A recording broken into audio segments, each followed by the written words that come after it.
할렐루야. 날마다 더 가까이 하나님 사랑하시고 하나님 기뻐하게 하시는 삶을 살기를 원합니다. 두 주 동안에 강단을 지켜주시고 또 예배로 헌신하신 여러분들께 감사를 드립니다.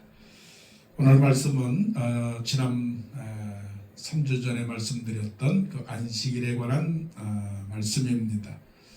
신약성경 특별히 사복음서를 보게 되면 안식일에 대한 그런 논쟁이 많이 나옵니다. 누가복음에도 6장에 나오고 13장에 나오고 14장에 나옵니다.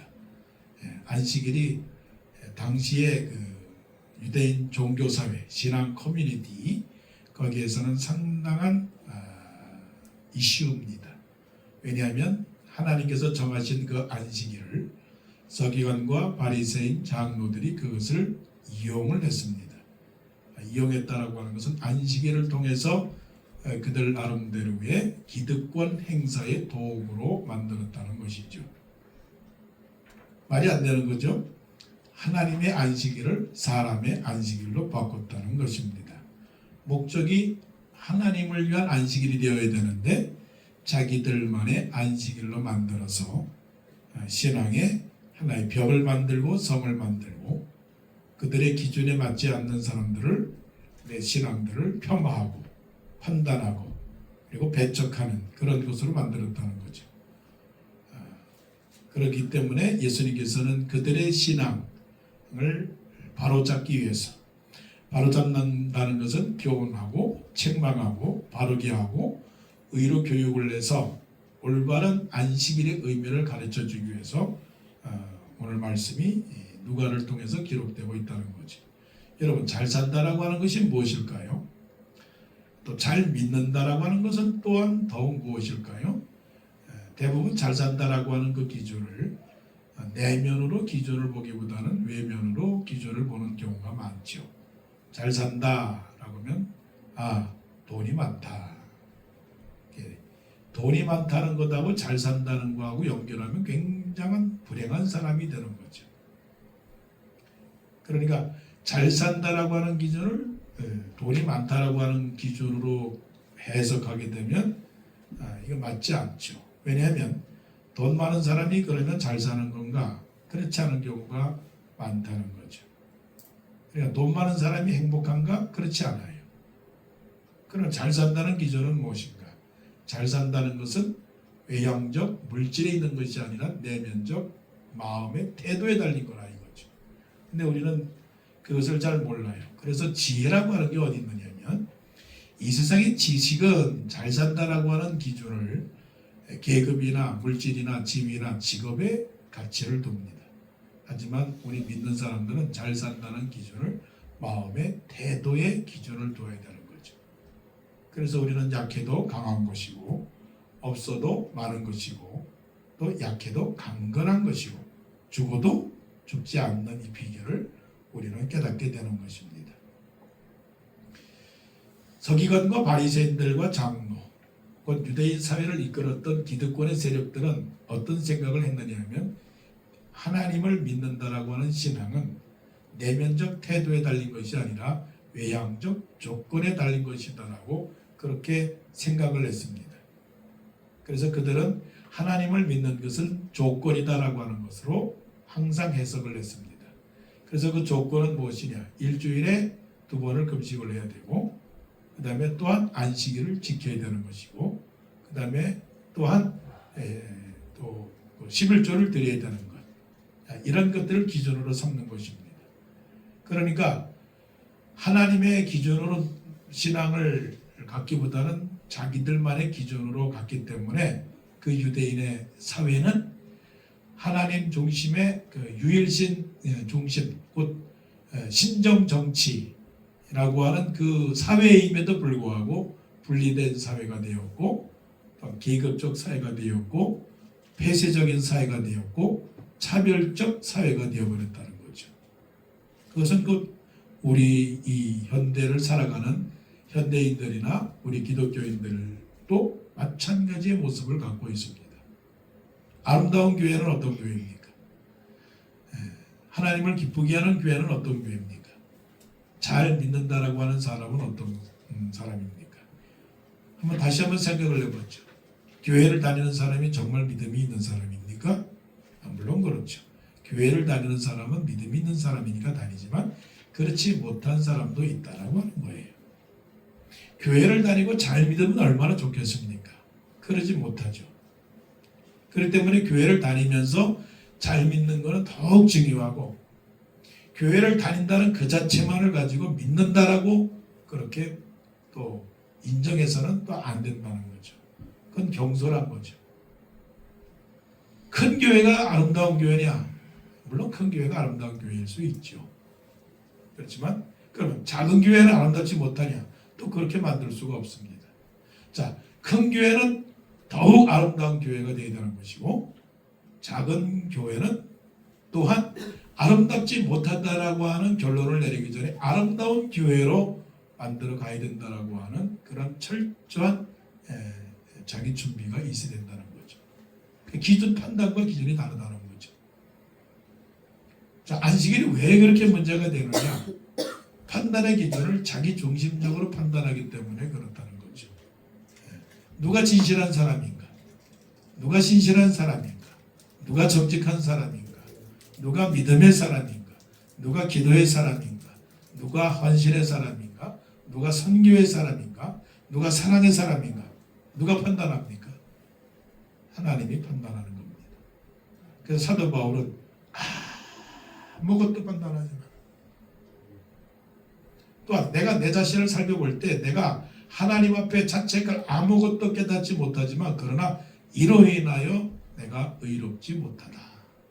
그러므로 주께서 오시기까지, 의로우신 재판장이 오시기까지 아무것도 판단하지 말라. 그때에 주께서 어둠에 감춰 있는 것들을 드러내시고 마음의 숨은 뜻을 나타내시리라 그렇게 말씀을 했습니다.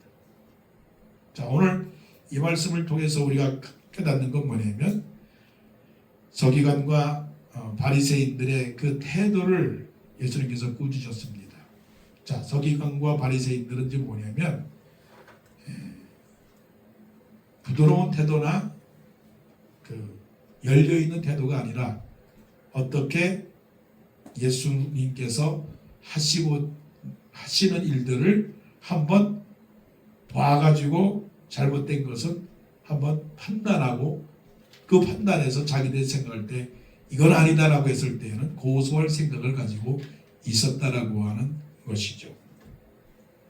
자, 안식일에 예수님께서 회당에 들어가셨는데 거기 오른손 마른 사람이 있었다 말씀을 합니다. 오른손이 말랐다. 아마 그 중풍병에 걸려서 요즘 말로 말하면 스트로크를 맞아서 오른손이 전혀 쓰지 못하는 마비 상태에 있던 그런 사람이 있었다는 거죠. 자, 여기서 예수님의 시야와 서기관과 바리새인들의 시야가 다르다라고 하는 것입니다. 시작부터가 다른 것이죠. 예수님은 한 사람이 아픈 것과 한 사람의 병든 것과 한 사람의 삶의 문제를 당했을 때에 그것을 어떻게 해결해 줄 수 있을까라고 하는 그 마음의 시작을 갖고 있었던 거죠. 그런데 서기관과 바리새인들은 전혀라고 하는 말을 쓰는 것이 올바를지 모릅니다. 왜냐하면 서기관과 바리새인들은 그것에 관심 있는 것이 아니라 안식일에 예수님이 병을 고쳐주는가 안 고쳐주는가에 대한 관심이 더 많았다고 하는 거죠. 자, 7절. 서기관과 바리새인들이 예수를 고발할 증거를 찾으려 하여 안식일에 병을 고치시는가 엿보니. 시작부터가 다르죠. 시작부터가 다르다고요. 그러니까 믿음의 시작은 하나님께 영광입니다. 그렇죠? 믿음의 시작은 하나님께 영광. 하나님을 기쁘시 하는 게 믿음의 시작인데, 혹 어떤 사람들은 믿음의 시작을 자기 중심적으로 생각하는 경우가 많죠. 이생의 형통함과 이생의 잘 되는 것, 배부르게 먹고 사는 것, 소원대로 이루어지는 것. 그러니까 기도라고 하는 것도 생각해 볼 때 기도가 왜 기도를 해야 되느냐? 하나님의 뜻과 맞추어서 조율하는 게 사실은 기도잖아요. 뜻이 하늘에서 이루어진 것처럼 땅에서도 이루어지이다. 하나님과 조율하기 위해서 기도하는 겁니다. 그래서 기도는 하나님과의 대화입니다. 커뮤니케이션이에요. 물론 성경에서 구하라 라고 하는 우리 입장에 있어서의 간절한 마음을 하나님께 아뢰는 것도 맞지만, 그렇다고 해서 내가 원한다고 해서 하나님이 우리의 기도를 들어주시는 건 아니라고요. 뜻이 하늘에서 이루어져야 들어지는 것이거든요. 예.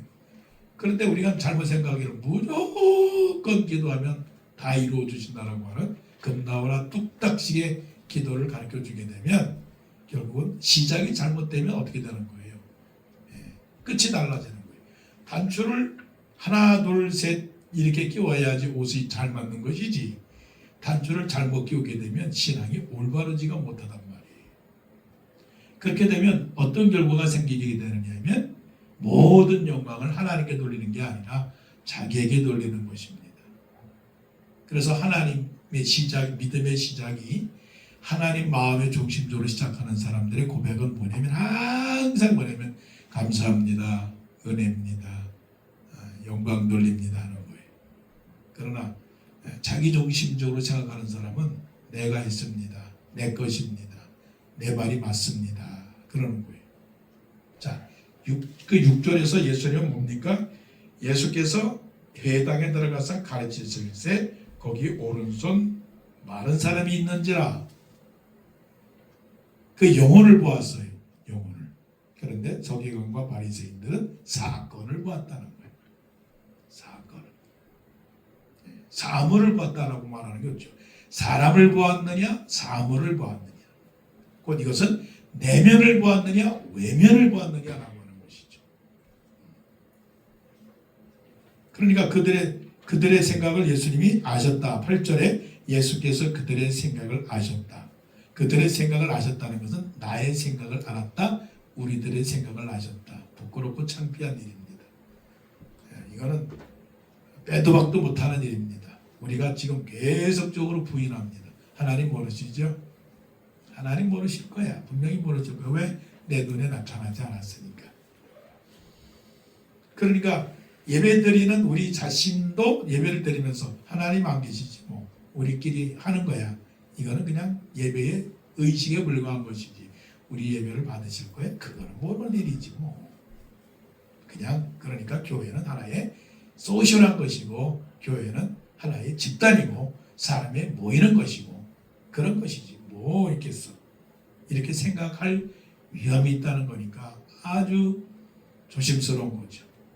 두세 사람이 모인 곳에 나도 그들 중에 있느니라고 하시는 그 말씀을 본다면 항상 하나님께 예배 드릴 때 두세 사람이 모이든 서너 사람이 모이든 10사람이 모이든 10,000명이 모이든 자세와 생각과 태도와 목적은 똑같아야 되는 거예요. 예수님이 아시기 때문에 그렇죠. 그러니까 사실 두렵고 떨리는 마음이 있는 거죠. 서기관과 바리새인들은 지금 그거를 모르고 있다라고 하는 자체가 정말 어떻게 보면 답답한 겁니다. 예수님이 누구십니까? 예수님은 만왕의 왕이요 구세주요 하나님의 아들이요 우리 죄를 위해서 내려오셔서 십자가에 달려 돌아가실 하나님의 아들 구세주입니다. 그런데 서기관과 바리새인들이 그것을 인식하지 못했다라고 하는 거죠. 단지 무엇으로 봤느냐? 그냥 인간으로 봤다라고 하는 데 문제가 있는 거죠. 감히 안식일에 병을 고쳐 당신이 누구인데 우리의 영역을 침범하느냐, 우리의 기득권을 침범하느냐, 어디 한번 보자 라고 하는 태도에 있다는 거죠. 그래서 8절에 예수께서 그들의 생각을 아시고 손 마른 사람에게 이르시되 일어나 한가운데 서라 하시니 그가 일어나 서거늘. 주도권은 누가 잡습니까? 예수님이 잡으시는 거죠. 서기관과 바리새인들이 눈치를 안 본 거죠. 아주 중요해요. 믿는 사람은 이것이 하나님 앞에서 올바르다고 하면 눈치 안 봅니다. 근데 우리가 눈치를 많이 보잖아요. 저도 보고 있고 여러분들도 보고 있죠. 사람들이 있으면 두렵고 떨리죠. 감히 누가 대통령 앞에서 주 예수를 믿어라 그리하면 내가 그런 말씀을 전거하겠어요. 예수님은 주도권이 있기 때문에 서기관과 바리새인들이 눈을 동그랗게 뜨고 그렇게 보고 있다라고 하는 것도 알지만 두려워하지 않았다는 거죠.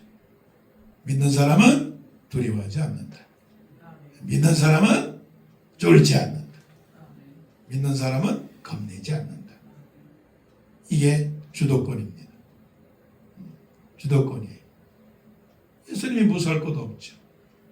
근데 우리는 믿음이 없으니까 때로는 겁을 낼 때가 많죠. 그러면서 9절에 말씀합니다. 안식일에 선을 행하는 것과 악을 행하는 것, 생명을 구하는 것과 죽이는 것, 어느 것이 옳으냐? 논리가 분명한 것입니다. 그들도 압니다. 그러니까 선을 행하는 것, 악을 행하는 것, 생명을 죽이는 것, 살리는 것, 어느 것이 옳으냐? 이건 분명한 겁니다. 알고 있는 거죠. 그러니까 알고 있었다라고 하는 것은 자신들이 알고 있는 양심에게 물어보는 거죠. 그런데 그 양심은 숨기고 겉의 것만 만들어 놓는 거죠. 그러니까 따지고 보면 예수님께서 이 손 많은 사람의 병을 고쳐주는 것은 당연하다라고 하는 것을 알고 있었단 말이죠. 자기도 알고 있다는 거죠. 그런데 못마땅한 게 있어요. 병을 고쳐주게 되면 무게중심은 누구에게 가는 겁니까? 예수님에게 가는 겁니다. 그럼 예수님에게 가게 되면 자기에게 다가오는 불이익은 뭡니까? 기득권을 뺏기는 겁니다. 명예를 뺏기게 되는 것이고, 자리를 뺏기게 되는 것이고, 위치를 뺏게 되는 것이고, 다 잃어버리게 된다는 거죠. 자, 여기서 이제 무슨 문제가 주제가 나오는 거냐면, 다 내려놓음에 대한 주제가 생기게 되는 거죠. 예수님을 위해서 다 내놓을 수 있을까? 예수님을 위해서 내 직업을 내놓을 수 있을까? 예수님을 위해서 내 체면을 내놓을 수 있을까? 알긴 알아요. 그리 된다는 것을 알긴 알아요. 그런데 정말 내놓을 수 있을까? 고민스러운 게 많죠. 그래서 예수님께서 10절에 무리를 둘러보시고 그 사람에게 이르시되 내 손을 내밀라. 그가 그리하매 그 손이 회복된지라. 이제 쉽게 말하면 게임은 끝난 겁니다. 완전히 박살을 낸 거예요. 서기관과 바리새인들이 거기서 볼 때는 저 예수가 우리를 모욕하네. 우리에게 도전을 하네. 이제 끝났네. 꼬투리를 잡았네. 그래서 어떻게 했느냐? 11절에 그들은 노기가 가득하여. 자, 신앙을 가져야 되는 것은 불구하고 그것을 아예 포기하고 예수님이 하나님에 대해서 그들 앞에 섰는데도 불구하고 믿음을 말하고 믿음을 가르치고 말씀을 가르치고 율법을 말하는 그 서기관과 바리새인들이 신앙을 포기하고 무엇을 가졌다고요? 자신들의 감정을 내세웠다는 거죠. 이거를 뭐라고 말해야 되느냐면 이율배반, 오해식. 말은 하나님을 찾으면서도 마음은 누구를 찾고 있는 거예요? 자기들을 찾고 있는 거예요. 우리는 안식일에 대한 스스로의 신앙을 갖고 있어요. 안식일에 대한 신앙. 뭐냐면 하나님이 생각하는 판단보다는 내가 생각하고 내가 경험하고 내가 알고 있고 내가 체험한 그것들에 대한 그런 판단을 했죠. 옛날부터 우리에게는 장로교, 감리교. 우리는 장로교는 감리교를 구분하고 감리교는 장로교를 구별합니다. 때로는 오래전에도 또 순복음은 잘못된 것이라고 또 얘기를 할 때가 있었죠. 그것은 기본적인 겁니다. 예를 들어서 장로교 성도, 감리교 성도, 순복음 성도. 그것뿐만이 아니라 미국 시민권자, 한국 시민권자, 아프리카 시민권자 이렇게 다 구분을 하는 거죠. 말이 안 되는 거죠. 마음속에 뭐가 있어요? 노기가 가득해요. 뭐가 왜 그래요? 나를 포기하지 않았기 때문에. 그래서 예수를 어떻게 할까 하고 서로 의논하리라. 여기서부터 영적 전쟁이 시작되었고, 예수님은 이들 때문에 십자가를 지셨지만 그래서 겉으로 보기에는 그것이 서기관과 바리새인들의 승리라고 말할 수 있지만, 그러나 백부장이 나중에 하는 말은 뭐냐면 그는 진실로 하나님의 아들이었다라고 고백을 한, 그 고백을 통해서 예수님이 이 전쟁에서 승리한 겁니다. 그래서 이 영적 전쟁의 본질, 안식일에 대한 본질적 문제, 성경에서 안식일에 대해서 서로 바리새인들과 서기관들과 예수님 사이 일어나는 그 이슈에 대한 논쟁이 왜 생겼느냐 하면 믿음의 진실과 믿음의 거짓을 분간하기 위한 것이라는 거죠. 자, 여기를 통해서 우리는 두 가지를 생각해 봅니다. 안식일, 그 신앙의 주인은 누굽니까? 하나님이십니다. 그래서 하나님 중심으로 사는 신앙, 하나님 중심으로 사는 신앙은 어떤 사람이냐면 하나님 앞에서 바로 사는 사람입니다. 하나님 앞에서. 하나님 앞에서 사는 사람은 뭐냐면 하나님이 살아계신 것, 하나님이 모든 시작과 끝을 주관하시는 것을 믿는 사람입니다. 그런 사람은 어떤 마음을 갖느냐 하면 자기 자신에 대한 확신을 갖는 사람입니다. 그것을 가리켜서 자기 자신에 대한 확신을 세 자로 줄인다면 자신감이에요. 자신감에 비슷한 말은 자존감입니다. 자존심보다는 자존감. 자존감을 갖는 사람은 이렇게 쉽게 풀이합니다. 세 글자 자존감을 쉽게 풀이한다면 6자로 나는 괜찮아요. I am fine. 자, 이제 여러분들의 스스로 질문해 보세요. 여러분 괜찮습니까?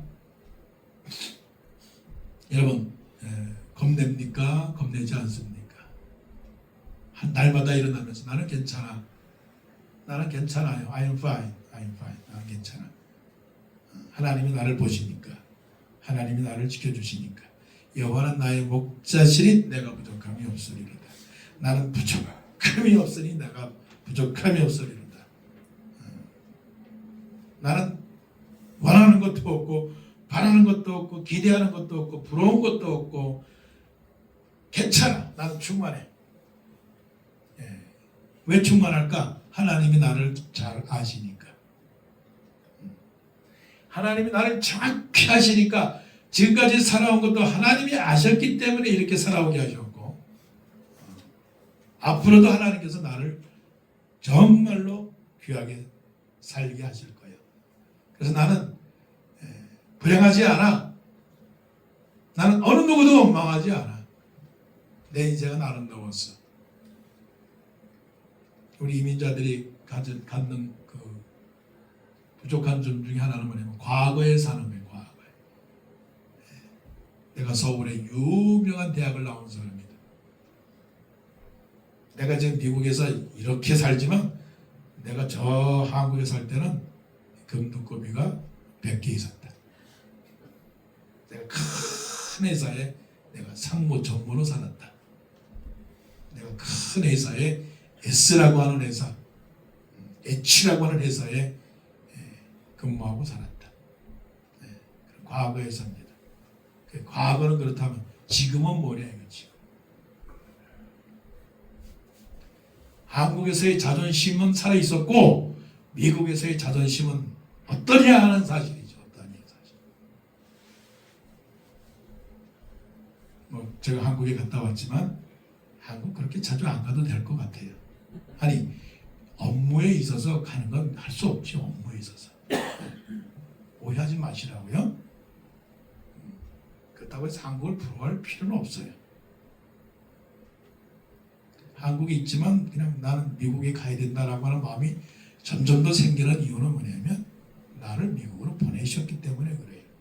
그런데 혹시라도 내가 한국에 있으면서 한국 너무 좋아. 내가 미국에 왜 살지? 나는 왜 미국에 사는 거야? 돌아가야지. 나는 은퇴 후에 돌아가야지.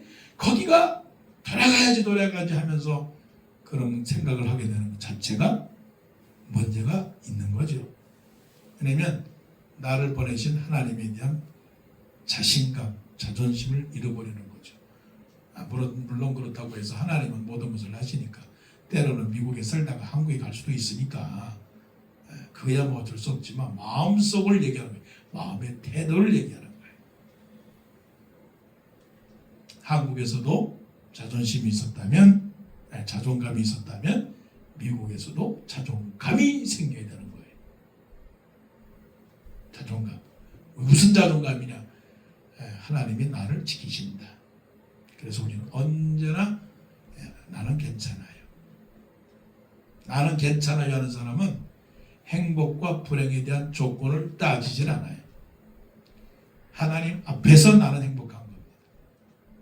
내가 큰 자든지 작은 자든지 내 영역이 크든지 작은 자든지 그건 중요하지 않아요.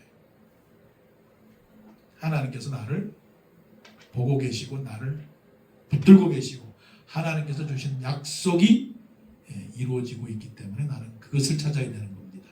그것이 바로 안식일에 대한 분명한 신앙입니다. 서기관과 바리새인들이 자존심이 없었어요. 자존감이 없었다고요. 뭐 하나 꼬투리 잡으려고,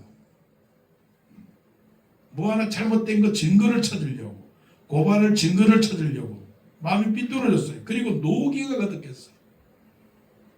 노기가 가득했다는 것은 감정을 컨트롤 못했다는 거죠. 감정뿐만 아니라 정신적인 것, 정신적인 영역은 많은 것들을 포함해 현대를 살아가는 사람들의 정신적 영역, 그걸 해결하지 못하는 이유는 하나님 앞에서 자유하지 못하기 때문에 그런 거예요. 자유, 하나님 안에서 자유. 나는 괜찮아요. 비교하지 않아요. 원망하지 않아요. 나는 행복해.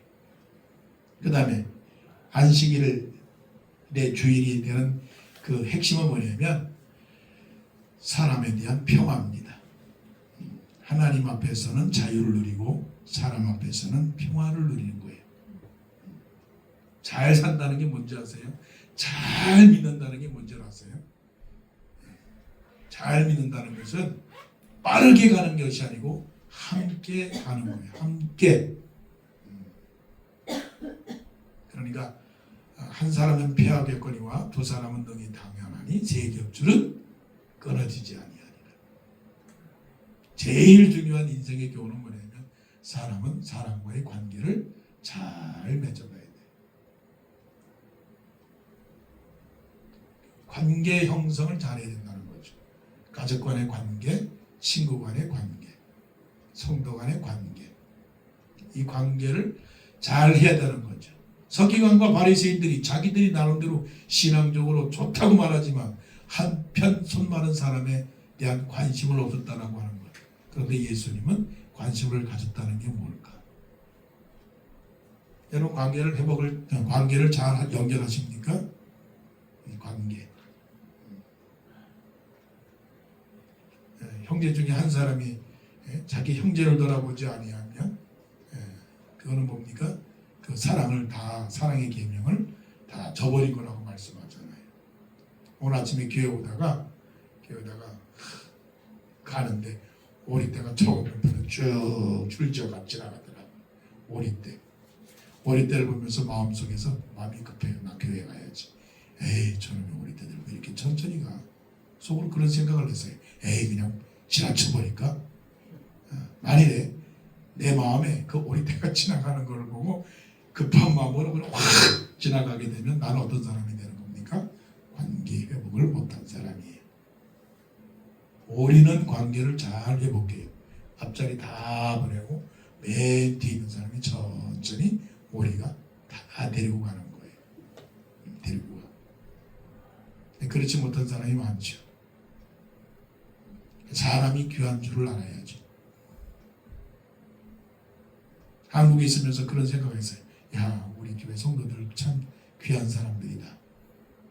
여러분들도 그런 생각을 했을 거예요. 야, 우리 목사님 참 귀하다. 우리 아들, 딸 귀하다. 우리 목사님들 귀하다. 서 목사님 귀하다. 박 목사님 귀하다. 박 장로님 귀하다. 김 장로님 귀하다. 이 귀하게 여기는 것. 또 엘라이가 또 지난주에 와가지고 에콰도르 그 냉장고 스티커 매그네틱 다 갖고 와서 냉장고에 붙였다는 얘기를 했어요. 엘라야 귀하다. 그런 귀한 마음을 가질 때 그때 뭐가 보이냐면 사람의 영혼이 보이고 사람의 삶이 보이는 거예요. 예수님은 이 땅에 내가 의인을 부르는 것이 아니요 죄를 불러 회개시키러 왔노라. 그 사람의 영혼이 보이기 때문에 한편 숨많은 사람이 보이는 거예요. 여러분 제가 손 하나 마른 것이 보여요? 안 보여요? 보인 줄로 믿습니다.